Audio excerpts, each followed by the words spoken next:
Kitchen today, it has been a favorite recipe for 40 years. Daisy King is here to make party squash. It's a casserole that people still ask about from her very first cookbook. You're celebrating an anniversary, aren't you? 40 years. So, you know, everybody's a little more casual now, but I had to bring out the beautiful linen cloth and the silver just to say happy birthday to the book.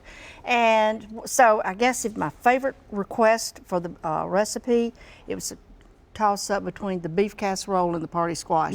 So maybe this fall the beef casserole, but today with squash in season, we had to do this, and I got this from the produce place on Murphy Road, and it's fabulous. All right, let's talk about what we did early on. Okay. This is a pound of this gorgeous fresh squash. Yellow squash. And we sliced it and we put it in a saucepan with a half cup of onion and a half a cup of green pepper, and we boiled that just until it was tender. We drained it, and make sure you drain it because you don't want all that water. And then it gives you this amount of liquid right here, this amount of ingredients right here. So we're going to start out with still about a half a cup of mayonnaise.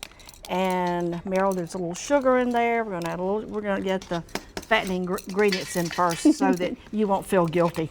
Because when you mix them, that's a little salt. That's a little salt and pepper, and then we're going to add some pecans. Yes, and we're going to add 1 egg that I've already beaten, and some cheddar cheese. And all these ingredients are shown on the screen, or they're in the book, or you can get them on the website too. Yes, and then we're going to add our cooked squash and mix this up. And Meryl, we could probably make this without the recipe because we've all made it for so many years. I've made it a bunch. And then we're going to bake it. We're going to put it in our casserole and bake it at 350 for about 20 or 30 minutes. And it's going to serve like 6 people if it lasts that long. See how wonderful this is all mixed together. And if you'll pour this in here, then we're going to top it with some cracker crumbs and a little butter. So if you wanted to make double the recipe, could you put this in a 13 by 9 pan? Oh, absolutely. Okay. Absolutely. This is about 1.5 quarts to a 2-quart casserole because as the recipe says, it will serve 6 to 8. So we're going to toss our cracker crumbs on top, and then we're going to add our butter on top. And that's it. And squash just can't get any better.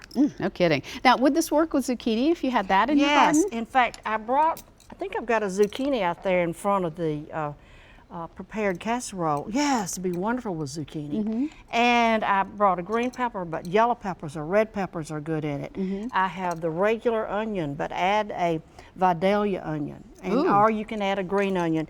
You know, if all you gardeners out there, just have fun and pull different things in. Yeah, that makes it really nice. Okay, so the cookbook has been reprinted since the days when it was a spiral binder back 40 years ago in 1978, right? Well, you see this one. This is the first one, and I think mine's like everybody else says theirs is. It's got holes in it. My cover's off. I know. June the 23rd, 1978. Nice. Then we went from that to the next printing. It was a slick cover, you know.